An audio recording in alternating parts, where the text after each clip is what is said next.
Good evening, everyone, and welcome to Geopolitics with Tyberius D. And today we're going to be talking about Italy. We kind of messed this up already, but roll that intro.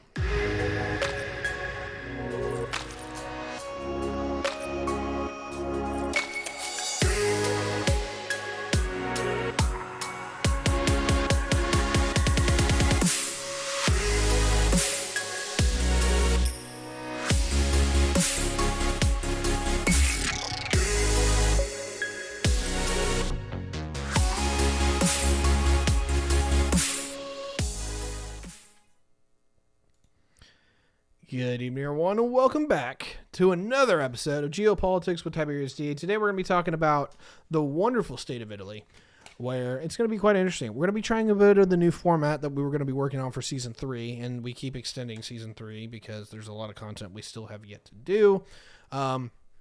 But that's definitely on the chat. We've been streaming up for a while, doing a lot of mask off content before we got to this point. So definitely feel free to check that out. If you want something a little bit more wholesome, a little bit more down to earth, a little bit more like, hey, what happens when Tiberius interviews people? Has a nice little chat from them side to side. Go check out the Mask Off podcast or the Mask Off with Tiberius D on YouTube and podcast sources near you. Thank you, Annie.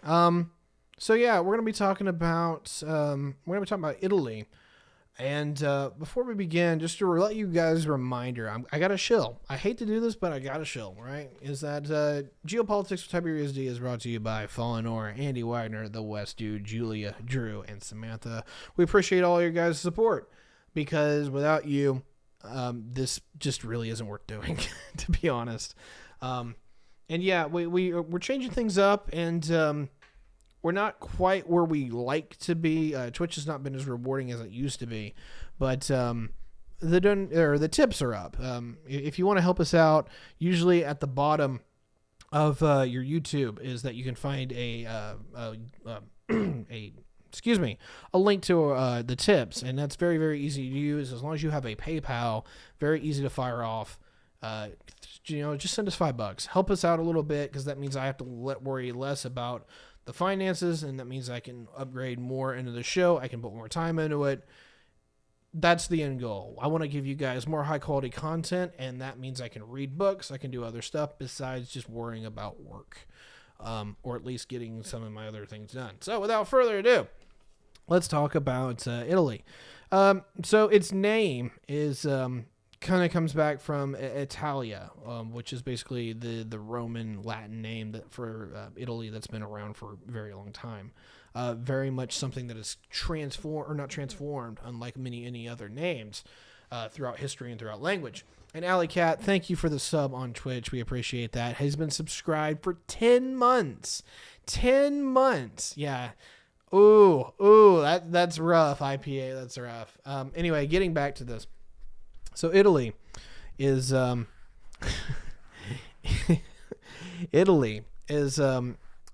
from the former word of Italia, from the Latin, and so its name has changed very, very little, and that's even without all of the numerous cultural changes that have happened within the Hispanic languages.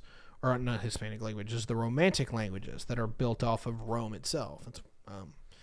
Is that English, French, Spanish, Italian, all of these that kind of have largely branched out of the Latin root language, or at least has had some association with it, have all resonated from that original one. And that's why it's had so little changes as far as the modern day. And in fact, I think only in Italy is that it's considered it's still Italia, but I could be wrong. But yeah, so what's going on in Italy right now? As far as major events, I'm not super plugged in with Italy, but a lot of it has been that they've been having a roundhouse of governorships, or what we call presidents, for a while. Their prime minister, which actually is technically that role, is that they've been having. Italy has had a really hard time forming their coalition governments, and after usually about 12 to 18 months, it tends to go to crap. And so they've kind of just got this rolling political crisis to where no one can really govern the country very well. And as soon as they get somebody going on something, they're usually getting voted out in an election, or the party coalitions no longer want to work with each other, and it just gets bad. Something just spiked on my microphone. I don't know what that was. I hope you all have ears. So I apologize for that.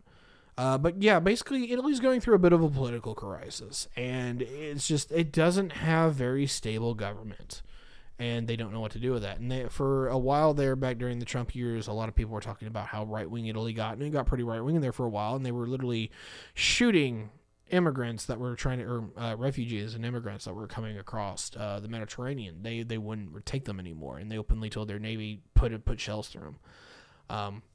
And that got a little cringe for a lot of people, and I don't think that was actually incredibly unpopular, which is a little scary. A lot of what it was that the political coalitions that were all formed out around them has largely just disintegrated, where it's not that action that actually bothers people, is that no one in Italy agrees on what the hell to do. And it's very similar to what we're seeing without the rest of the Western world, is that because of the decline of mainstream media, is that there's no like mass information unit that everyone kind of gets off of. We all get our own different information and our own different facts, and because of that, we all don't agree on what actually the problem is. And then if we do agree on the problem is, we sure as hell don't agree on the solution it is. So Italy's having the Western problem as everyone else. You guys stand to have a pop filter. That's weird. Because I thought this was the pop filter, but hey, whatever. I had to. I'm sorry. So let's talk about the geography a little bit, because Italy's really interesting. And in some regards, it's one of the best geographies ever, and in some, it's yeah, that is a pop filter. I thought it was. Italy has one of the very interesting geographies. Let's talk about the climate. The climate is literally Mediterranean by its nature, which means it rains pretty consistently. It's kind of like Hawaii.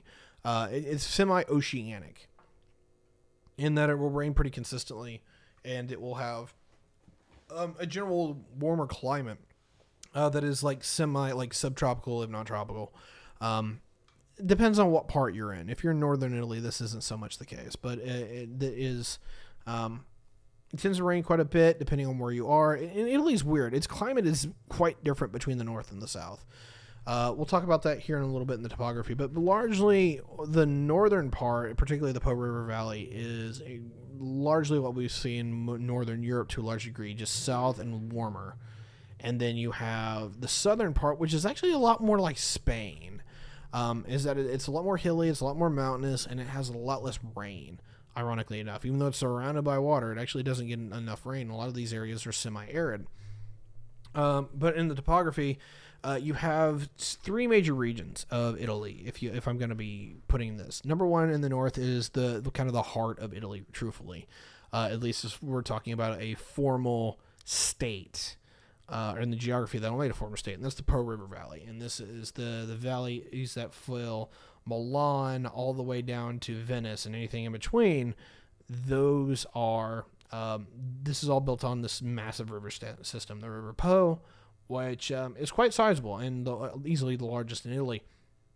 Quite extensive, and it forms out a decent geography. And that the climate's pretty solid. It actually, I think it's really close to being able to support 2 crops a year. It might already do that in some regards. I'll have to double check, but I don't think it snows in Milan. I actually was wanting to check that before we started the show, but oh well. The second part's more of central Italy, and what this is largely a bunch of enclaves. Geographically, is that there are parts where it gets pretty flat and kind of coastal plainy, and then there's parts where it's literally just jagged rock, and that's largely just because of the fact that Italy is kind of this dysmorphic piece of land that's literally been ripped out of Europe through geographic processes, and so it just doesn't look quite right in any kind of geographic setting, and it actually has a lot in common with Japan. Except where Japan has been formed by basically scraping a bunch of islands together, Italy has actually been formed by pulling a continent apart and then putting it back together. And so that means it actually has some access to natural resources, although it definitely does not have oil and petroleum, metals, particularly in metals. It has quite an extensive access to, or at least did. It's been largely mined out now. A little bit of coal, not too terribly much, but a lot of the early things of antiquity and the early industrial era, you could find quite a bit of in Italy, which gets us a little bit into the resources thing, but we'll talk about that here shortly. The second part that we were talking about is the central core. It's kind of the core. It's where Rome is. It's where Naples is. It's largely either ports or like these little huts, or I'm sorry, not huts, but these little bandages of what form into a town or a city. And they can be quite large. Rome is not a small city by any stretch. Florence isn't too terribly big, but we're talking about what used to be Tuscana, what used to be Italy, or I'm sorry, Italia or Latinum, and then Campania, which is what the Romans used to call these areas. They're now known as like Tuscany, and I can't remember what they call the central part of Italy.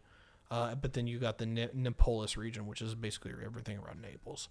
And it kind of is the same way on the Adriatic side to a large degree, but it's just not as prolific. There's not as many settlements and defined civilization or massive cities that you find on that side of the peninsula. It's a little bit closer to the rocks too. On the Turanian side of Italy is that there's a lot more or a lot less slope before you get up into the mountains in central Italy, but that's not the case on the Adriatic side. It's pretty much just cliff and then a little bit of a plain and then mountains, and so it's a lot harder to build out anything sizable on. And then you get the southern part, which is largely everything south of Naples, and that gets into particularly Sicily. And a lot of these areas are actually, for being surrounded by water, they're significantly drier. It just doesn't rain here as much. And that's because of a lot of the air currents that are coming off of North Africa and the Sahara. Basically squeezed out the water out of that. It's like a zone that permeates off the continent that keeps southern Italy dry, and actually has a bit to do with keeping Spain dry as well. So there's that. And then as far as resources, we talked about that. They have a lot of the resources that made antiquity function in like what would be the Roman Empire. They had tin, they had iron, they had they had olive oil. They would have all those things that would really make antiquity run, bronze, that kind of thing, silver, gold. But in the modern era, a lot of those things don't really exist there, particularly oil, natural gas. That's not really there. And there's not a lot of coal deposits there from what I understand either. So, like Italy going into the industrial age kind of didn't work to a large degree. Now, they tried, but they actually would have to be an import power, and they'd be kind of the last imperial power to actually kind of form, or one of the few last ones, and they just kind of got worked. But let's talk about their borders to finish out geography. And this is pretty straightforward. The borders are one of the most secure on the planet. It's actually one of the best things about Italy is that it's very defensible. 9/10 of its coastline. And that's both a good and a bad, because you need a navy to get there. But if you don't have a decent navy, in which the Italians are always going to have one, the Italians can largely oppose you unless you literally just completely supplant them. And to show you how big of a deal that is that it took the combined American and British navies to enter the Mediterranean during World War II to actually put and bottle up Italy's navy to the point where they couldn't engage it. And that was literally like a 5-to-1 ratio, where you have numerous American battleships and aircraft carriers intervening in that operations with the British to keep all that contained. And it would take something about a fourth of the entire Allied naval power to really stem the Italians until the point where they surrendered and were no longer willing to fight the war. At that point, a lot of those assets deployed to either help contain the Germans, or a lot of that actually went to the Pacific. But yeah, the borders are pretty solid. 9/10 of it you have to invade by water. It's either an island like Sicily, Sardinia, or you're talking just jagged coastline that is most of the peninsula. It's literally called the Italian Peninsula. The only place that you have land in is the borders of France, Switzerland, Austria, and Slovenia, which is all mountainous, if not extremely hilly. And it is almost like this perfectly insulated cocoon, that if you can unite everything within it, which is hard because it is very hilly, but if you can, even if you're fighting as a second-rate power, no one really can get in there without a lot of bloodshed and a lot of treasure. And in fact, the Allies during World War II found this out the hard way, is that just because you even can get in there, and they actually went in through, if you will, the easier route for them to the naval route of Sicily and then southern Italy, is that there's so many defensive positions within Italy. It is incredibly, incredibly hard to punch through, even the country within itself. And then if you want other examples, World War I, when Italy was fighting the Central Powers and not against us, is that the Central Powers basically had to launch one of the biggest assaults they actually had during the war to punch through into Italy, and Italy was underperforming that entire war. So that kind of gives you that kind of context. So let's talk about the history, and we'll start closing out with there. How did we get Italy? What's the significant events? So Italy's actually not that old as the modern nation that it is today. It actually forms in 1860. Yeah, literally the time that we're about to start having the Civil War, when Abraham Lincoln is being elected that year, that's when Italy forms, or it's 1859. One of those, I apologize, but literally about that same time. What has happened with Italy, and I guess we'll go all the way back to basics, is that you have the Hellenistic era form all the way back in the 700s BC, where you have the Etruscans and the Latin people, and then the Romans and all these other folks, the Samnites, and they will, this is where they come home, and this is what the lands that they call home, and they build civilization, and then you kind of have this giant geopolitical arms race that eventually leads to what we call the Roman Empire. Rome falls apart from a death from 1,000 cuts. I probably need to do an episode on Rome itself, just to talk about like how that becomes a thing. Let me add that to the list. But the thing about the Romans is that when they fall apart for numerous reasons, and it's not one single bullet, but it completely changes the political, economic, and social landscape of Europe, and even in the Italian peninsula. Is that the Latin people are largely, the Latin and the Roman people are largely kind of usurped, particularly in the north, by the people that are known as the Lombards. And they're very Germanic people like the Visigoths and the Franks and all these other peoples that we talked about in numerous other episodes, is that they've came in and they set up shop, and they largely have been, they make their own thing go on there. And they'll get their ass beat eventually by Justinian and the Byzantine Empire, but as soon as he wins, he has to leave, and the Lombards kind of just come back and take everything back. And then they'll be beat by a guy named Charlemagne. And then they'll get beat by somebody else, and they'll eventually form the Holy Roman Empire. And there's a lot of history here, and I don't want to. I get in so much trouble because I condense so much, and I apologize. But here's the real big one. And I didn't mention this in the issues, but I really probably should have. But I kind of wanted history. That Lombard invasion that takes over the north is that there's a giant colorism and kind of racial divide in Italy that is a serious contention. Is that the north and the south of Italy don't really recognize each other as fellow Italians, and it's caused a lot of friction within their past. There is like a common language and a common heritage to a large degree, but in a lot of different ways, North Italy and South Italy are quite different. They're different in geography. They're different in climate. They're different in the people that live there. You'll definitely notice that there's a more olive and tan or white skin of the people who are in the north part of the country versus the south. And there is a definite colorism conversation that happens within Italy, where the northern part of the country treats the southern part in a very, very racial way. And the southern part, which is actually more impoverished, is very, very not apathetic, but very not hostile either. It's not a good relationship with the North, to say the least. It's kind of like the Americans after the Civil War, except they never had a Civil War. And so there's just bad blood within that. And so there's an ethnic issue there that kind of has to get solved, because they literally don't see themselves as fellow Italians to the full degree. And it's I'm sorry, I am not speaking very well. It's a bit of an issue, and this is one of those things that I just don't like talking about, because it's an identity issue and a race issue, and of course those are always so much fun. I say sarcastically as possible. But what really kind of happens here is that eventually Italy becomes part of the Holy Roman Empire, and there's a lot of kingdoms and principality states and city states that we may think of as like the merchant republics.